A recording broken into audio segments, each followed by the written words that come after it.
वह कौन सा मनुष्य है जिसने महाप्रतापी राजा भोज महाराज का नाम ना सुना हो।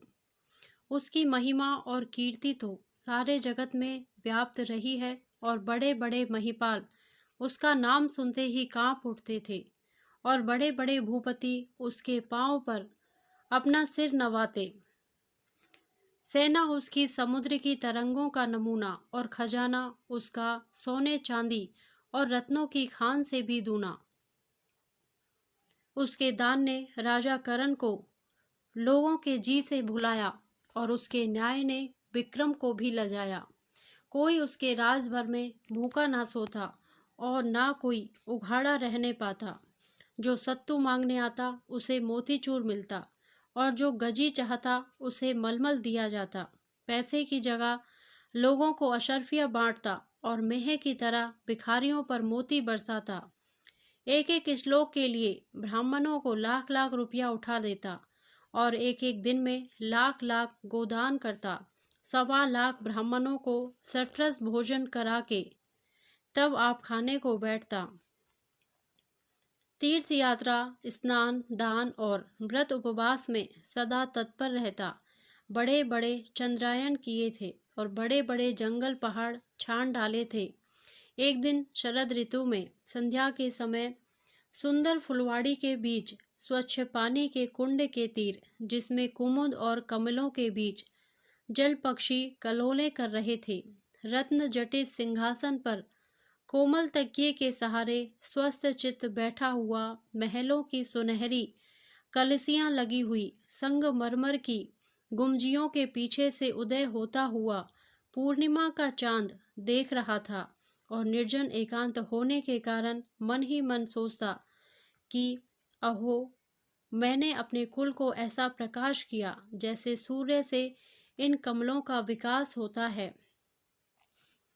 क्या मनुष्य और क्या जीव जंतु, मैंने अपना सारा जन्म इन्हीं के भला करने में गंवाया और व्रत उपवास करते करते अपने फूल से शरीर को कांटा बनाया। जितना मैंने दान दिया उतना तो कभी किसी के ध्यान में भी न आया होगा।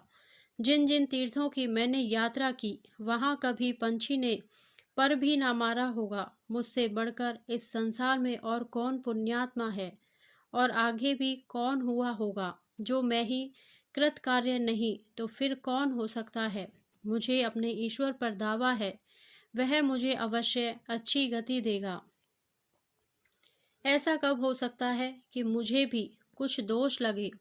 इसी अरसे में चौबदार पुकारा, चौधरी इंद्रत निगाह रूबरू श्री महाराज सलामत।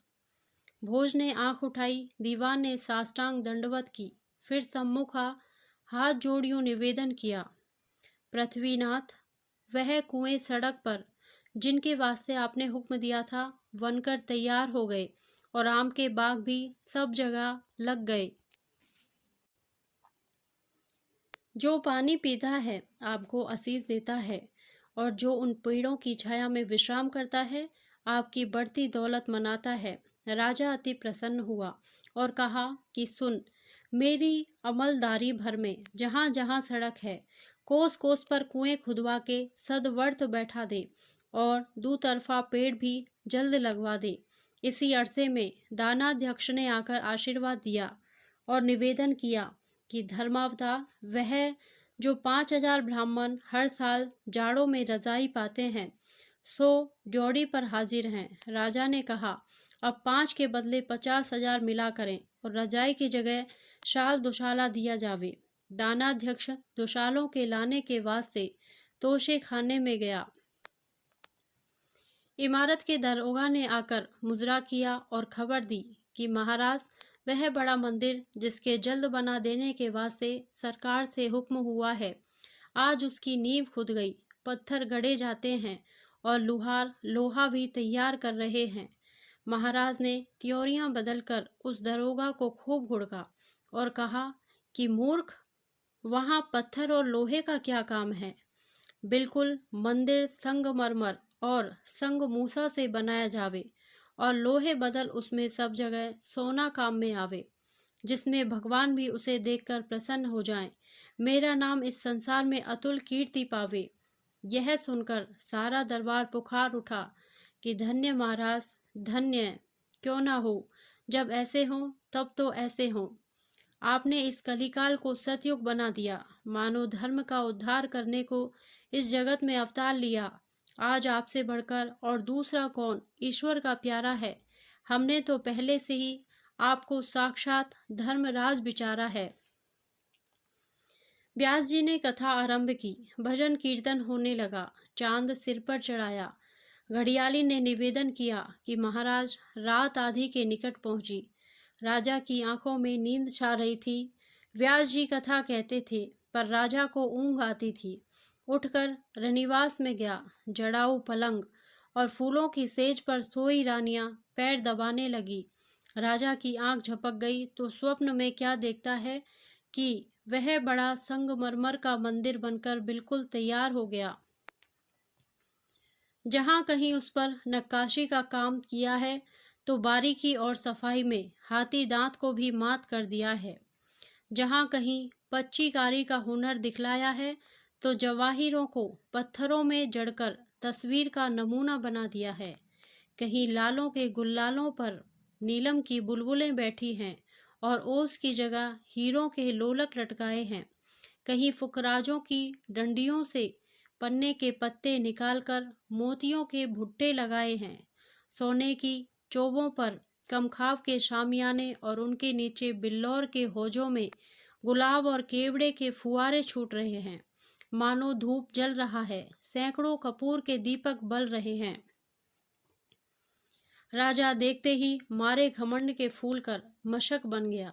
कभी नीचे, कभी ऊपर, कभी दाहिने, कभी बाएं निगाह करता और मन में सोचता कि क्या अब इतने पर भी मुझे कोई स्वर्ग में से रोकेगा या पवित्र पुण्यात्मा ना कहेगा। मुझे अपने कर्मों का भरोसा है, दूसरे किसी से क्या काम पड़ेगा। इसी अरसे में वह राजा उस सपने के मंदिर में खड़ा खड़ा क्या देखता है कि एक ज्योत सी उसके सामने आसमान से उतरी चली आती है। उसका प्रकाश तो हजारों सूर्यों से भी अधिक है, परंतु जैसे सूरज को बादल घेर लेता है, इसी प्रकार उसने मुंह पर घूंघट डाल लिया है। नहीं तो राजा की आंखें कब उस पर ठहर सकती थी, वरन इस घूंघट पर भी मारे चकाचौंध के झपकी चली जाती थी। राजा उसे देखते ही कांप उठा और लड़खड़ाती सी जुबान से बोला कि हे महाराज, आप कौन हैं और मेरे पास किस प्रयोजन से आए हैं। उस देव पुरुष ने बादल की गरज के समान गंभीर उत्तर दिया कि मैं सत्य हूँ, मैं अंधों की आंखें खोलता हूँ, मैं उनके आगे से धोखे की पट्टी हटाता हूँ, मैं मृग तृष्णा के भटके हुओं का भ्रम मिटाता हूँ और सपने के भूले हुओं को नींद से जगाता हूँ। हे भोज, यदि कुछ हिम्मत रखता है तो आ, हमारे साथ आ और हमारे तेज के प्रभाव से मनुष्यों के मन के मंदिरों का भेद ले। इस समय हम तेरे ही मन को जांच रहे हैं। राजा के जी पर एक अजब दहशत सी छा गई। नीची निगाहें करके गर्दन खुजाने लगा। सत्य बोला, भोज, तू डरता है? तुझे अपने मन का हाल जानने में भी भय लगता है। भोज ने कहा कि नहीं, इस बात से तो नहीं डरता, क्योंकि जिसने अपने तय नहीं जाना उसने फिर क्या जाना। सिवाय इसके मैं तो आप चाहता हूँ कि कोई मेरे मन की था लेवे और अच्छी तरह से जांचे। मारे व्रत और उपवासों के मैंने अपना फूल सा शरीर कूटा बनाया। ब्राह्मणों को दान दक्षिणा देते देते सारा खजाना खाली कर डाला। कोई तीर्थ बाकी न रखा, कोई नदी या तालाब नहाने से ना छोड़ा। ऐसा कोई आदमी नहीं है जिसकी निगाह में मैं पवित्र पुण्यात्मा न ठहरूं। सत्य बोला, ठीक, पर भोज, यह तो बतला कि तू ईश्वर की निगाह में क्या है। क्या हवा में बिना धूप त्रस रेणु कभी दिखलाई देते हैं? पर सूरज की किरण पड़ते ही कैसे अनगिनत चमकने लग जाते हैं। क्या कपड़े से छाने हुए मैले पानी में किसी को कीड़े मालूम पड़ते हैं? पर जब खुर्दबीन शीशे को लगाकर देखो तो एक एक बूंद में हजारों ही जीव सूझने लग जाते हैं।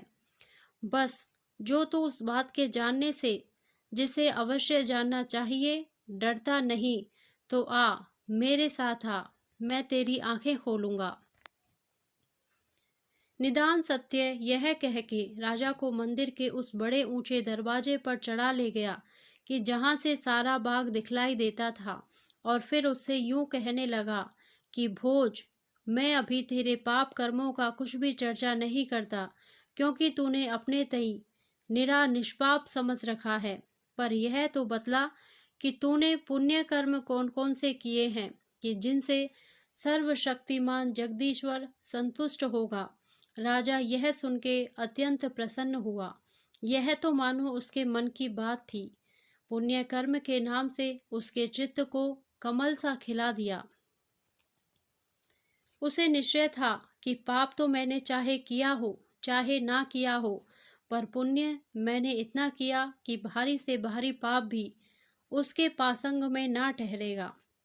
राजा को वहां उस समय सपने में तीन तीन पेड़ बड़े ऊंचे ऊंचे अपनी आंख के सामने दिखाई दिए, फलों से इतने लदे हुए कि मारे बोझ के उनकी टहनियां धरती पर झुक गई थी। राजा उन्हें देखते ही हरा हो गया और बोला कि सत्य, यह ईश्वर की भक्ति और जीवों की दया, अर्थात ईश्वर और मनुष्य दोनों की प्रीति का पेड़ है। देख, फलों के बोझ से धरती पर नए जाते हैं, ये तीनों मेरे ही लगाए हैं। पहले में तो यह सब लाल लाल फल मेरे दान से लगे हैं, और दूसरे में वह पीले मेरे न्यास से, और तीसरे में यह सफेद फल मेरे तप का प्रभाव दिखलाते हैं। मानो उस समय चारों ओर से यह ध्वनि राजा के कान में चली आती थी कि धन्य हो महाराज, धन्य हो, आज तुम सा पुण्यात्मा दूसरा कोई नहीं। तुम साक्षात धर्म के अवतार हो। इस लोक में भी तुमने बड़ा पद पाया है, और उस लोक में भी तुम्हें इससे अधिक मिलेगा। तुम मनुष्य और ईश्वर दोनों की आंखों में निर्दोष और निष्पाप हो। सूर्य के मंडल में लोग कलंक बतलाते हैं, पर तुम पर एक छींटा भी नहीं लगाते। सत्य बोला कि भोज, जब मैं इन पेड़ों के पास से आया था, जिन्हें तू ईश्वर की भक्ति और जीवों की दया के बतलाता है, तब तो उनमें फल फूल कुछ भी नहीं था, निरे ठूंठ से खड़े थे। यह लाल, पीले और सफेद फल कहाँ से आ गए? यह सचमुच उन पेड़ों में फल लगे हैं, या तुझे फुसलाने और खुश करने को किसी ने उनकी टहनियों से लटका दिए हैं? चल उन पेड़ों के पास चलकर देखें तो सही। मेरी समझ में तो यह लाल लाल फल, जिन्हें तू अपने दान के प्रभाव से लगे बतलाता है, यश और कीर्ति फैलाने की चाह, अर्थात प्रशंसा पाने की इच्छा ने इस पेड़ में लगाए हैं। निदान जो हो, सत्य ने उस पेड़ को छूने को हाथ बढ़ाया। राजा सपने में क्या देखता है कि वह सारे फल जैसे आसमान से ओले गिरते हैं, एक आन की आन में धरती पर गिर पड़े। धरती सारी लाल हो गई। पेड़ों पर सिवाय पत्तों के और कुछ ना रहा।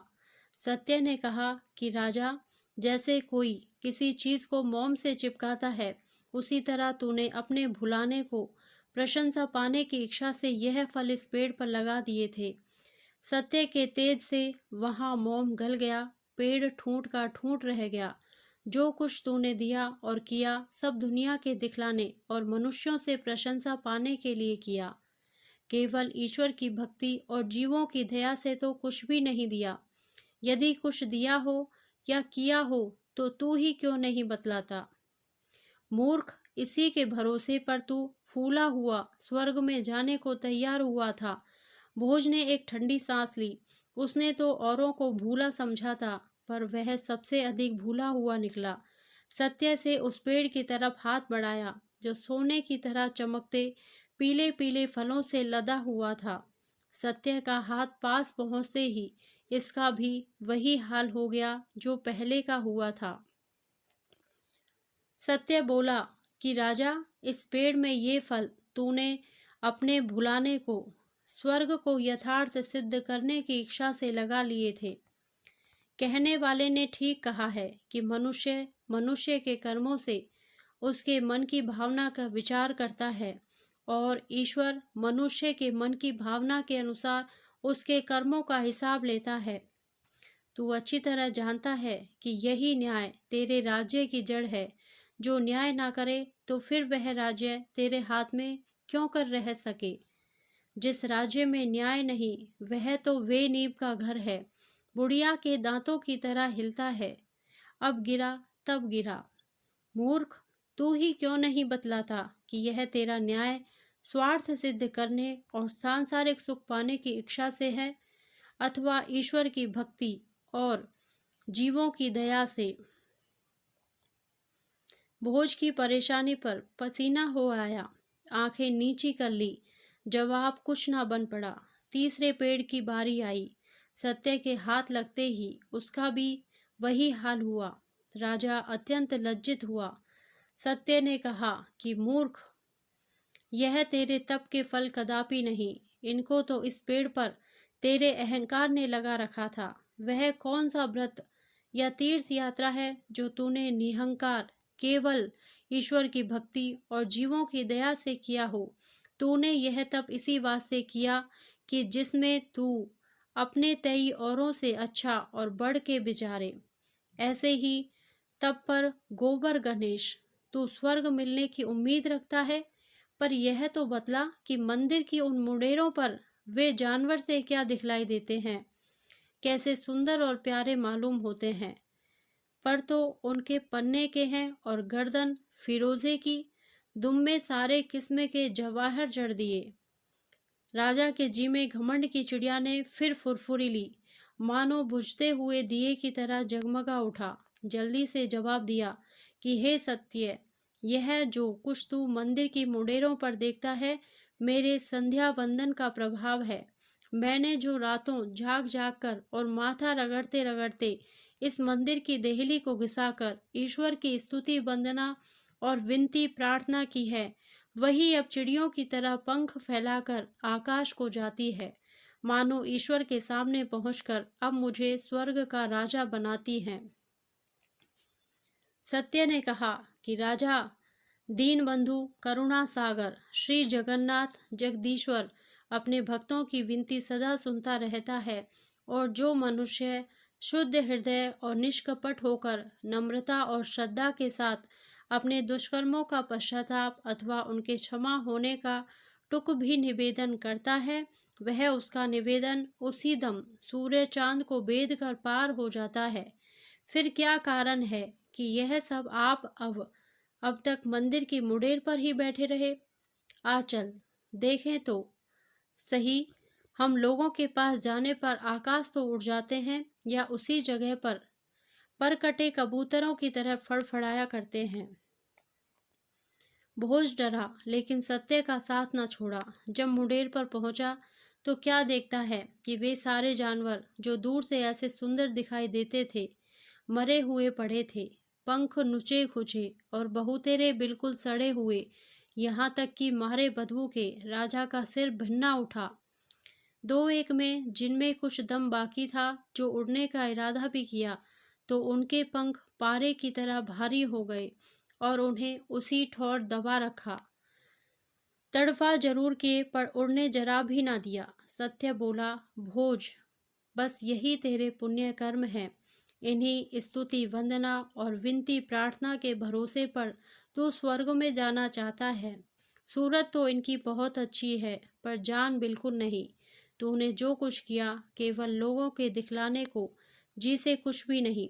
जो तू एक बार भी जी से पुकारा होता कि दीन बंधु, दीनानाथ, दीन हितकारी, मुझ पापी महा अपराधी डूबते हुए को बचा और कृपा दृष्टि कर, तो वह तेरी पुकार तीर की तरह तारों से पास पहुंची होती। राजा ने सिर नीचा कर लिया, उत्तर कुछ न बनाया। सत्य ने कहा कि भोज, अब आ, फिर इस मंदिर के अंदर चलें और वहां तेरे मन के मंदिर को जांचें। यद्यपि मनुष्य के मन के मंदिर में ऐसे ऐसे अंधेरे तहखाने और तलघर पड़े हुए हैं कि उनको सिवाय सर्वदर्शी घट घट अंतर्यामी सकल जगत स्वामी और कोई भी नहीं देख सकता अथवा जांच सकता, तो भी तेरा परिश्रम व्यर्थ न जावेगा। राजा उस सत्य के पीछे खिंचा खिंचा फिर मंदिर के अंदर घुसा, पर अब तो उसका हाल ही कुछ से कुछ हो गया। सचमुच सपने का खेल सा दिखाई दिया। चांदी की सारी चमक जाती रही, सोने की बिल्कुल दमक उड़ गई। दोनों में लोह की तरह मूर्छा लगा हुआ और जहां तहां से मुलम्मा उड़ गया था। भीतर ईंट पत्थर कैसा दिखलाई देता था। जवाहिरों की जगह केवल काले काले दाग रह गए थे और संगमरमर की चट्टानों में हाथ हाथ भर गहरे गड्ढे पड़ गए। राजा यह देखकर भौचक्का सा रह गया। औसान जाते रहे, हक्का बक्का बन गया। धीमी आवाज से पूछा कि यह टिड्डी दल की तरह इतने दाग इस मंदिर में कहाँ से आए। जिधर मैं निगाह उठाता हूँ सिवाय काले काले दागों के और कुछ भी नहीं दिखलाई देता। ऐसा तो छिपी छीट भी नहीं छपेगा और न शीतला बिगड़ा किसी का चेहरा देख पड़ेगा। सत्य बोला कि राजा, ये दाग जो तुझे मंदिर में दिखलाई देते हैं वे दुर्वचन हैं जो दिन रात तेरे मुख से निकला किए हैं। याद तो कर, तूने क्रोध में आकर कैसी कड़ी कड़ी बातें लोगों को सुनाई हैं।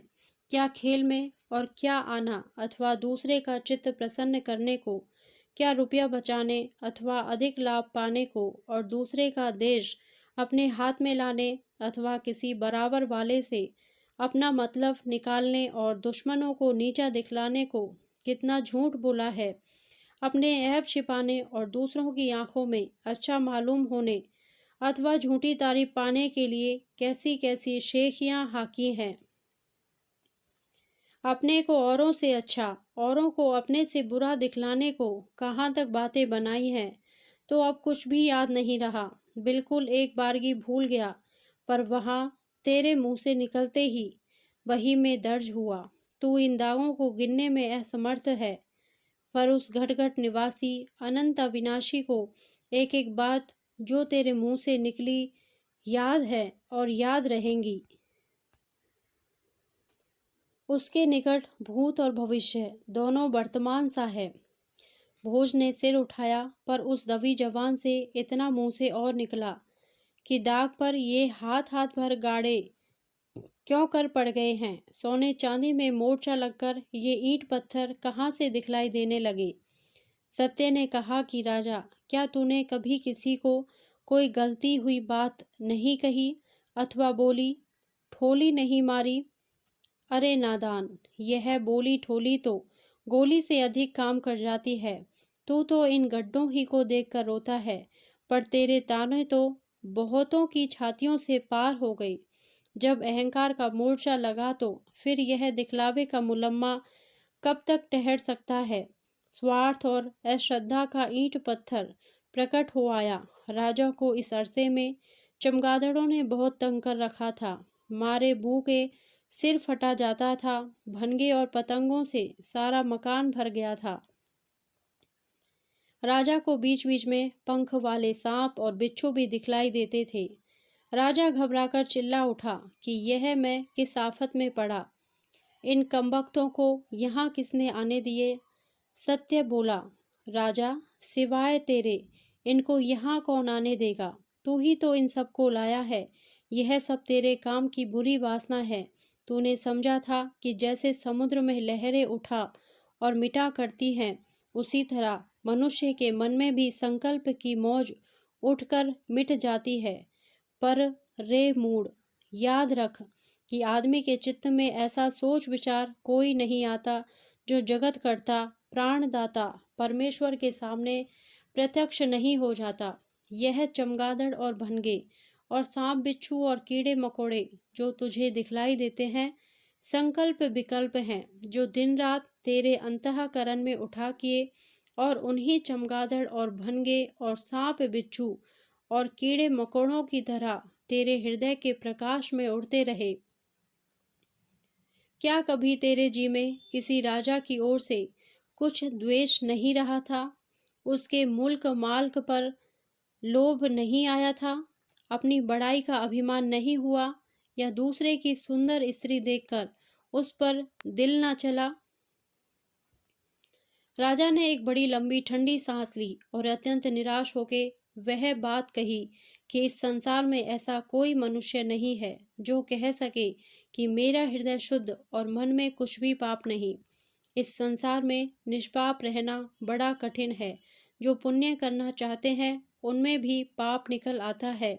इस संसार में पाप से रहित कोई भी नहीं। ईश्वर के सामने पवित्र पुण्यात्मा कोई भी नहीं। सारा मंदिर वरन सारी धरती आकाश गूंज उठा, कोई भी नहीं, कोई भी नहीं। सत्य ने जो आंख उठाकर उस मंदिर की एक दीवार की तरफ देखा तो वह उसी संगमरमर से आईना बन गया। राजा से कहा कि अब टुक, इस आईने का भी तमाशा देख, और जो कर्तव्य कर्मों के न करने से तुझे पाप लगे हैं उनका भी हिसाब ले। राजा उस आईने में क्या देखता है? जिस प्रकार बरसात की बड़ी हुई किसी नदी के जल के प्रवाह में बहे जाते हैं, उसी प्रकार अनगिनत सूरतें एक ओर से निकलती और दूसरी ओर अलोप होती चली जाती है। कभी तो राजा को वे सब भूखे और नंगे आईने में दिखलाई देते जिन्हें राजा खाने पहनने को दे सकता था, पर ना देकर दान का रुपया उन्हीं हट्टे कट्टे मोटे मुस्टंड खाते पीते हुओं को देता रहा जो उसकी खुशामद करते थे, या किसी की सिफारिश ले आते थे, या उसके कारदारों को घूंस देकर मिला लेते थे, या सवारी के समय मांगते मांगते और शोरगुल मचाते मचाते उसे तंग कर डालते, या दरबार में आकर उसे लज्जा के भंवर में गिरा देते थे, या झूठा छापा तिलक लगाकर उसे मक्र के जाल में फंसा लेते थे, या जन्म पत्र में भले बुरे ग्रह बतलाकर कुछ धमकी भी दिखला देते थे, या सुंदर कवित्त और श्लोक पढ़कर उसके चित्त को लुभाते थे। कभी वे दीन दुखी दिखलाई देते जिन पर राजा के कारदार जुल्म किया करते थे और उसने कुछ भी उसकी तहकीकात और उपाय ना की। कभी उन बीमारों को देखता जिनका चंगा करा देना राजा के इख्तियार में था। कभी वे व्यथा के जले और विपत्ति के मारे दिखलाई देते जिनका जी राज के दो बात कहने से ठंडा और संतुष्ट हो सकता था। कभी अपने लड़के और लड़कियों को देखता जिन्हें वह पढ़ा लिखा कर अच्छी अच्छी बातें सिखाकर बड़े बड़े पापों से बचा सकता था।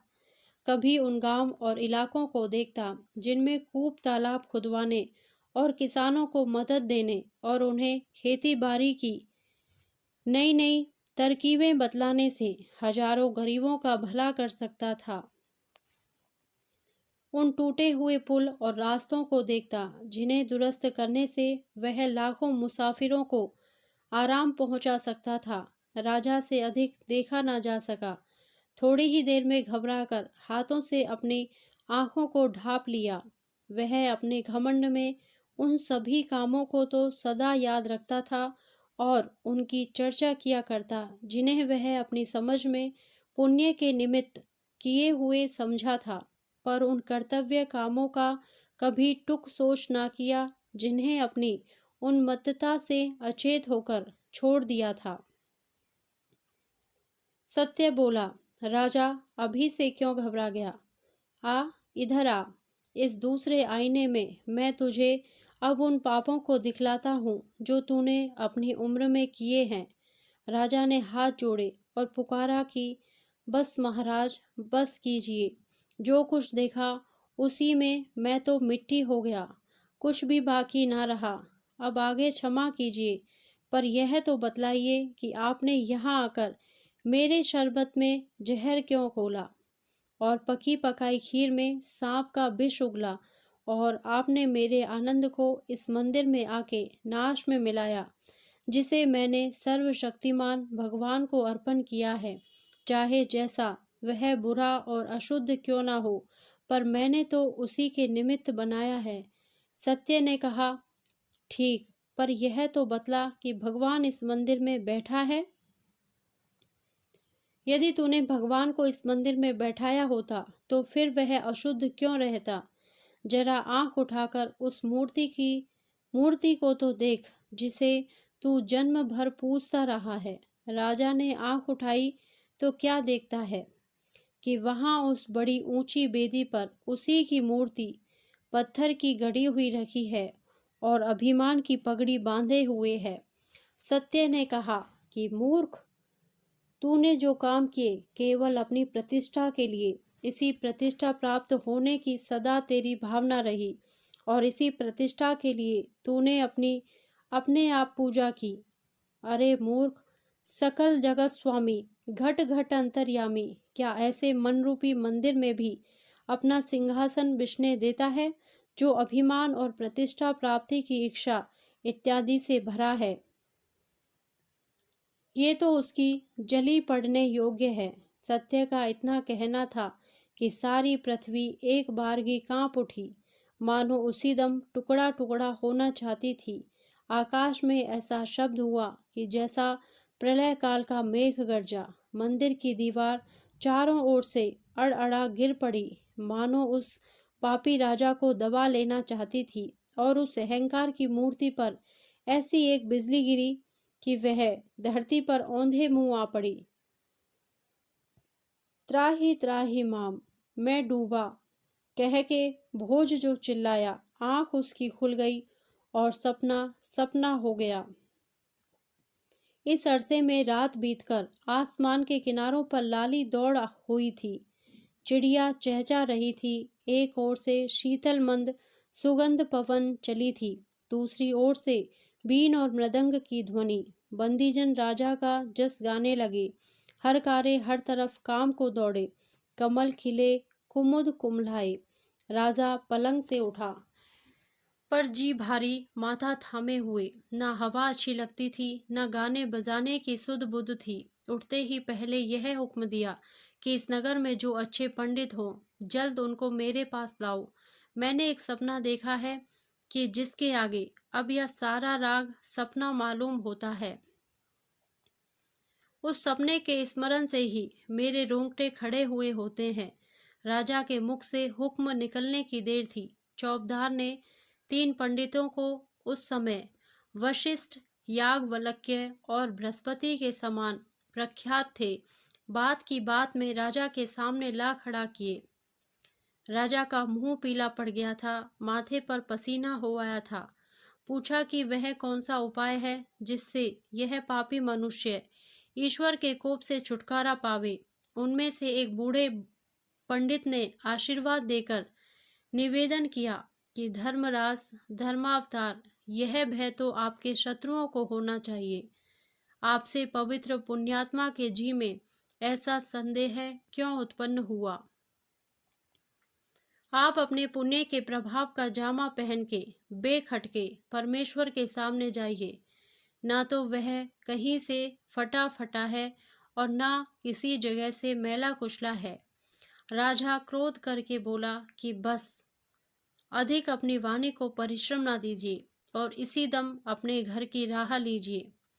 क्या आप फिर उस पर्दे को डालना चाहते हैं जो सत्य ने मेरे सामने से हटाया, और बुद्धि की आंखों को बंद करना चाहते हैं जिन्हें सत्य ने खोला? उस पवित्र परमात्मा के सामने अन्याय कभी नहीं ठहर सकता। मेरे पुण्य का जामा उसके आगे निरा चीथड़ा है। यदि वह मेरे कामों पर निगाह करेगा तो नाश हो जाऊंगा, मेरा कहीं पता भी ना लगेगा। इसी में दूसरा पंडित बोल उठा कि महाराज, पर ब्रह्म परमात्मा जो आनंद स्वरूप है, उसकी दया के सागर का कब किसी ने वारा पार पाया है? वह क्या हमारे इन छोटे छोटे कामों पर निगाह किया करता है? एक कृपा दृष्टि से सारा बेड़ा पार लगा देता है। राजा ने आंखें दिखला के कहा कि महाराज, आप भी अपने घर को सिधारिए। आपने ईश्वर को ऐसा अन्याय ठहरा दिया है कि वह किसी पापी को सजा नहीं देता है। सब धान बाईस पसेरी तोलता है, मानो हर भोंगपुर का राज करता है। इसी संसार में क्यों नहीं देख लेते, जो आम बोता है वह आम खाता है और जो बबूल लगाता है वह कांटे चुनता है। तो क्या उस लोक में जो जैसा करेगा, सर्वदर्शी घट घट अंतर्यामी से उसका बदला वैसा ही ना पावेगा? सारी सृष्टि पुकारे कहती है और हमारा अंतःकरण भी इस बात पर गवाही देता है कि ईश्वर अन्याय नहीं करेगा। जो जैसा करेगा वैसा ही उसका बदला पावेगा। अब तीसरा पंडित आगे बढ़ा, यूं जबान खोली कि महाराज अधिराज, परमेश्वर के यहाँ से हम लोगों को वैसा ही बदला मिलेगा कि जैसा हम लोग काम करते हैं। इसमें कुछ भी संदेह नहीं। आप यथार्थ फरमाते हैं, परमेश्वर अन्याय कभी नहीं करेगा। पर यह इतने प्रायश्चित और होम और यज्ञ और जब तब तीर्थ यात्रा किस लिए बनाए गए हैं? यह इसलिए है कि जिसमें परमेश्वर हम लोगों का अपराध क्षमा करे और बैकुंठ में अपने पास रहने को ठौर देवे। राजा ने कहा, देवता जी, कल तो मैं आपकी सब बात मान सकता था, लेकिन अब तो मुझे इन कामों में भी ऐसा कोई नहीं दिखलाई देता जिसको करने से वह पापी मनुष्य पवित्र पुण्यात्मा हो जाए। वह कौन सा जब तब तीर्थ यात्रा, होम यज्ञ और प्रायश्चित है जिसके करने से हृदय शुद्ध हो और अभिमान न आवे? आदमी को फुसला लेना तो सहज है, पर उस घटघट के अंतर्यामी को कोई क्यों कर फुसलावे? जब मनुष्य का मन ही पाप से भरा हुआ है तो फिर उससे पुण्य कर्म कोई कहाँ बनावे?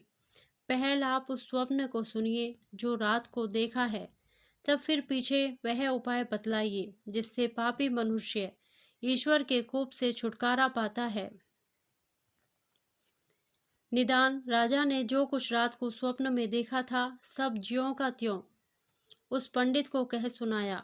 पंडित जी तो सुनते ही अवाक हो गए, सिर झुका लिया। राजा ने निराश होकर चाहा कि तुषानल में जल मरे, पर एक परदेसी आदमी सा जो उन पंडितों के साथ बिना बुलाए घुस आया था, सोचता विचारता उठ खड़ा हुआ और धीरे से यूं निवेदन किया कि महाराज, हम लोगों का कर्ता ऐसा दीन बंधु कृपा सिंधु है कि अपने मिलने की राह पाने की सच्चे जी से मदद मांगिए। हे पाठक जनों, क्या तुम भी भोज की तरह ढूंढते हो और भगवान से उसके मिलने की प्रार्थना करते हो? भगवान तुम्हें शीघ्र ऐसी बुद्धि दे और अपनी राह पर चलावे, यही हमारा अंतःकरण से आशीर्वाद है। जिन ढूंढा तिन पाइया, गहरे पानी पैठ। धन्यवाद। यदि आपको यह कहानी अच्छी लगी हो तो प्लीज़ मेरे वीडियो को लाइक करें, शेयर करें और मेरे चैनल को सब्सक्राइब करें। Thank you.